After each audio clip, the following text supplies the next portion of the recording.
मंकेश बहुत ही होशियार लड़का था। उसके पापा की मिठाई की दुकान थी। मंकेश केवल 8 साल का था, लेकिन वो अपने पापा की बहुत मदद करता था। अक्सर दुकान में बैठकर वो खुद ही मिठाइयाँ बेचता था और पापा से दुगना फायदा कमाता था। मंकेश का दिमाग हर समय फायदे के बारे में सोचता रहता था। वो अक्सर मिठाई बेचकर उसके पैसे तो लेता ही था, साथ में कुछ न कुछ चीजें भी ले लेता था। जैसे कभी किसी से टॉफी लेता तो कभी किसी से बिस्कुट ले लेता। दुकान के लिए ना सही, वो अपने लिए तो फायदा कर ही लेता था। एक दिन उसकी मम्मी और पापा को शहर से बाहर जाना था। उन्होंने मंकेश को बुलाया और बोले, मंकेश, मुझे और तुम्हारी मम्मी को कल सुबह 2 दिन के लिए शहर जाना है। दुकान के लिए कुछ सामान खरीदना है और हम तुम्हारी नानी से भी मिलकर आएंगे। नानी के घर जाएंगे आप? अब तो फिर मैं भी साथ में चलता हूँ। अब मुझे भी नानी से मिलना है। नहीं बेटा, हम तुम्हें साथ नहीं लेके जा सकते। हम आज सारा दिन यात्रा करेंगे और कहीं रुकने का साधन नहीं होगा। हम कल सुबह ही नानी के घर पहुँचेंगे। तुम बहुत थक जाओगे बेटा। हाँ बेटा, तुम यहीं घर पर रहो। तुम्हारे चाचा तुम्हारी देखभाल करने आएंगे शाम को। उनके साथ अच्छे से रहना और फिर तुम्हें दुकान भी तो संभालनी है ना। तुम तो मुझसे भी ज्यादा बेहतर दुकान संभाल सकते हो। अब अगले 2 दिन के लिए तुम ही दुकान के मालिक हो। मैं दुकान का मालिक? अरे वाह! ठीक है मम्मी पापा, आप दोनों जाइए। मैं यहाँ सब संभाल लूँगा।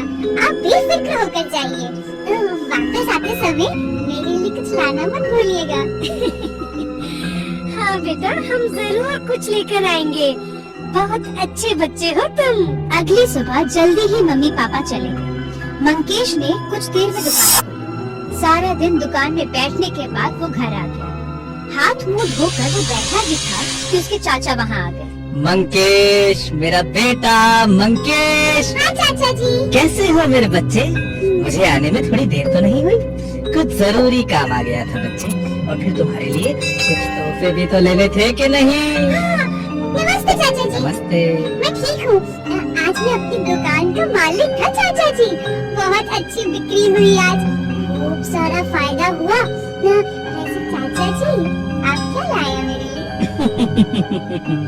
बहुत शरारती हो तुम। तुम्हारा तोहफा मैं तुम्हें अभी नहीं दूंगा। 2 दिन के बाद जब मैं वापस जाऊंगा तब दूंगा। ठीक है। इस तरह 2 दिन गुजर गए। उस दिन दोपहर तक मंकेश के मम्मी पापा आने वाले थे। उसके चाचा जी को सुबह ही अपने काम के लिए जाना था। उन्होंने मंकेश को बुलाया और उसे एक टोपी दी। सिर्फ एक टोपी देखकर मंकेश थोड़ा निराश हो गया, लेकिन उसने अपने चेहरे पर दिखाया नहीं। टोपी अच्छी है चाचा जी, धन्यवाद। मैं जानता हूँ तुम क्या सोच रहे हो, लेकिन ये मामूली टोपी नहीं है मेरे बच्चे। ये एक जादुई टोपी है। रुको, मैं तुम्हें इसका जादू दिखाता हूँ। ये कहकर चाचा ने टोपी मंकेश के सर पे रखी और फिर उतार दी। टोपी में अब एक सोने का सिक्का था।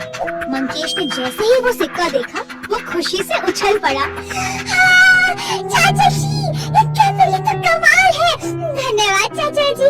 अब मम्मी पापा को कोई परेशानी नहीं होगी। लेकिन ध्यान रखना मंगेश, इसका इस्तेमाल हफ्ते में 3 बार से ज्यादा मत करना। अगर उससे ज्यादा इस्तेमाल किया तो तुम्हारी लंबाई कम हो जाएगी। हाँ? समझ गए ना तुम? हाँ चाचा जी, मैं समझ गया। मैं ध्यान रखूंगा। चाचा जी के जाते ही मंकेश ने टोपी को एक और बार इस्तेमाल किया। उसमें से फिर एक सोने का सिक्का निकला। अब तक 2 बार वो टोपी का इस्तेमाल हो चुका था। मंकेश ने टोपी को अलमारी में संभाल कर रख दिया और सोचा कि मम्मी पापा के आने के बाद ही उनके सामने जादू करके दिखाएगा। टोपी रख कर वो कुछ देर पढ़ाई करने बैठ गया। उस दिन रविवार था, इसलिए उसे दुकान भी नहीं जाना था। मंकेश पढ़ने तो बैठ गया, लेकिन पढ़ाई में उसका मन नहीं लग रहा था। उसका सारा ध्यान था उस टोपी पर। उसने टोपी को कुछ और बार इस्तेमाल करने का सोचा, लेकिन फिर उसके चाचा जी की बात याद आ गई। उफ, मेरे तो किसी काम में मन नहीं लग रहा। अगर मेरी थोड़ी लंबाई कम हो भी गई तो क्या हुआ, मैं फिर से लंबा हो सकता हूँ। अभी मेरी उम्र ही क्या है। ये सोचकर उसने टोपी बाहर निकाली और उसका इस्तेमाल करना शुरू कर दिया। वो टोपी का जादू करता गया और करता ही गया। कुछ ही देर में वहाँ सोने के सिक्कों का ढेर लग गया। कुछ देर तक जादू करने के बाद जब वो रुका तो उसने देखा कि वहाँ बहुत सारे सिक्के जमा हो गए हैं। मम्मी पापा बहुत खुश हो जाएंगे। मैं टोपी रख देता हूँ ताकि इसे बाद में इस्तेमाल किया जा सके। मंकेश ने टोपी रख दी और वापस पढ़ने के लिए गया। वो अपनी कुर्सी और मेज के पास गया और कुर्सी पर बैठने लगा।